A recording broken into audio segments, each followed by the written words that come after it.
I just made this gorgeous dress with really beautiful dramatic balloon sleeves. In this video, I'll share all the details about the fabric I used, tips I picked up that you can use in your own projects, what I like and don't like about it, and a bunch of ideas for how I'm planning to wear it throughout spring and summer. So let's dive in. If you watched my spring wardrobe planning video, you might remember this dress I'd sketched. This is definitely the dressiest and most dramatic piece in my spring wardrobe, but after a winter of wearing a lot of kind of cozy, practical things, I'm really feeling like I just want to bust out the pretty dresses and dress up every day that I can. So I think this dress fits the bill really well, and it has me excited to make more dresses for summer soon. Okay, let's talk about it. So I made the Seamwork Sloan dress in a size 6. I fell in love with this pattern the moment I saw the initial design sketch. It just has this very simple, long, slim sheath shape with a really pretty high neckline. Then it also has these really big, dramatic balloon sleeves. The way these sleeves are constructed just creates a ton of volume, and you all know I love a fluffy sleeve. It also has a center front slit, which I think is a really pretty detail with sandals or with open-toed shoes. And it also allows more mobility in a long, narrow skirt like this. I sewed the pattern as is, and I just used the main version, but there's also a bonus version for Seamwork members that has a really pretty mutton sleeve. Now let's talk about fabric. So I mentioned the fabric in my spring wardrobe planning video, and it's a Robert Kaufman 7-berry fabric. It's called Petite Rose in natural and blue. I really love the soft color palette, floral motif, and the spacing of the roses on the fabric. I also really like that the fabric is very soft, which I find very true of the 7-berry fabrics I've used. However, I started to have some reservations about it as I started sewing, and I'll talk a little bit more about those, what I liked and didn't like as I show you the project. Okay, let's get into the sewing process and the tips I learned along the way that you might be able to apply to your own projects. As I was cutting this pattern out, I started thinking about the fact that the fabric is slightly sheer. And because the sleeve is lined in order to create that cool bubble effect, I worried that the blue flowers would show through from the sleeve lining. So I decided to use a different solid fabric that I had on hand to line the sleeve. So that's tip number 1. If your fabric is sheer at all, try using a plain solid in a similar color for the sleeve lining. This can also save you a little money if you're using a pricier fabric, because you'll conserve a little more of it. The sleeves are pretty big, so it could end up saving up to a yard of fabric depending on your size and the width of the fabric. One thing I loved as I was cutting it is that the pattern is only 4 pieces. It's just a front, a back, a sleeve, and a sleeve lining. And that makes cutting really fast, which I love. I don't hate cutting like some people do, but it's not my absolute favorite part of sewing either. You might notice that this pattern includes circle markings in different sizes. I think that really helps when you're trying to keep track of a lot of different markings on a piece. I like to distinguish them by using different colors for different circle markings. In this case, I used a pink pencil for the small circles and a blue pencil for the large circles. So that's tip number 2, to distinguish different markings with different colors. This dress is so long that the pattern pieces were actually too big for my cutting table. I just had to be extra careful and cut one part of the pattern piece at a time. Tip number 3 is that when you're sewing fisheye darts, draw in your dart legs. I don't always draw dart legs in, but I always do with fisheye darts just to keep things precise. It really does make sewing them easier.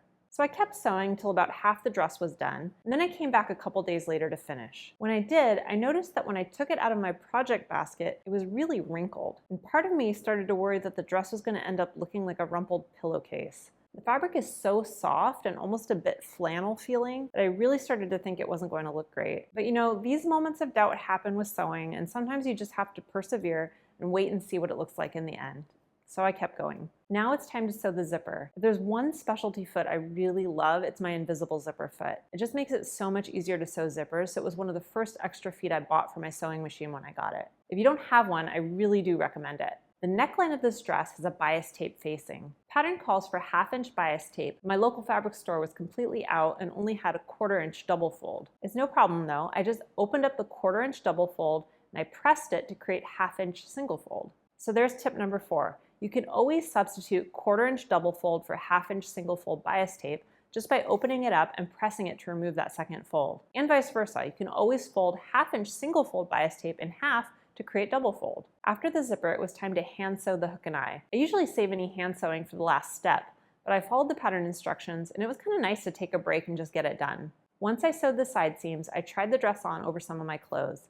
And even though the fabric still reminded me a bit of a pillowcase and it was still a bit wrinkly, I could see it taking shape and started to feel a little bit better. I also found the fabric to be really soft and comfy, so that's a plus. I really like the shape of the dress.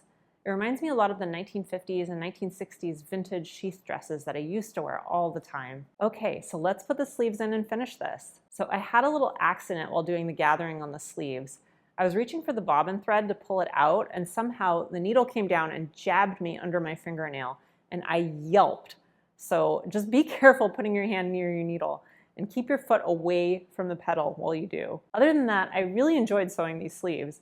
I've never sewn a bubble hem on a sleeve before, and it was really fun to watch all the gathering come together and create that voluminous bubble effect. Once I had the sleeve sewn in and pressed, the only thing left to do was the hem, and then I was done. Overall, I really love the shape of this dress.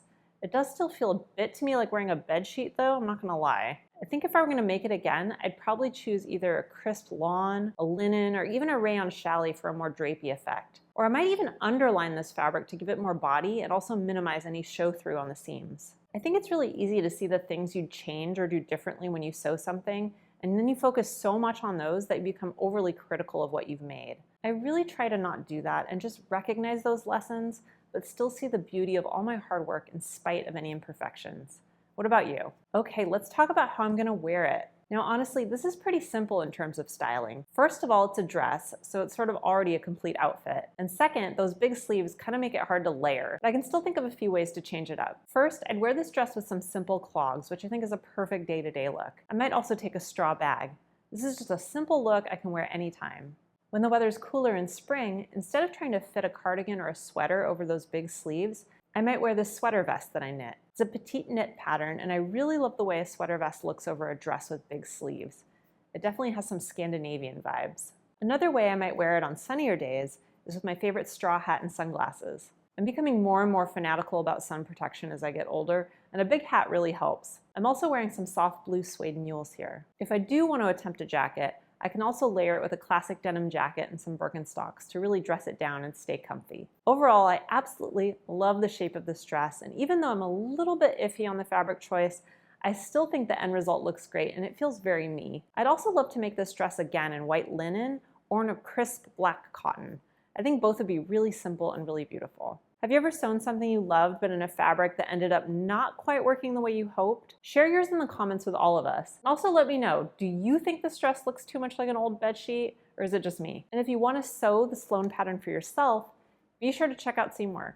When you join, you get access to our entire catalog of over 200 modern sewing patterns, from quick and easy tops to wear anywhere dresses to tailored blazers and pants. We help you to design and craft your own wardrobe. Membership also gets you access to Design Your Wardrobe, our popular course that walks you through a process for laying out a seasonal wardrobe that you can sew. Plus, membership includes our library of dozens of sew-along classes, and best of all, access to our private sewing community, including tens of thousands of members, where you can post projects, ask questions, and even find sewing friends near you. I hang out there all the time along with Haley and the rest of the team here at Seamwork, and I'd love for you to join me. YouTube subscribers get half off a Seamwork membership, making it an incredibly good deal. To sign up, just click the button on screen or the link in the description below to claim your offer. I hope you loved this video, and I'm looking forward to seeing you in the next one.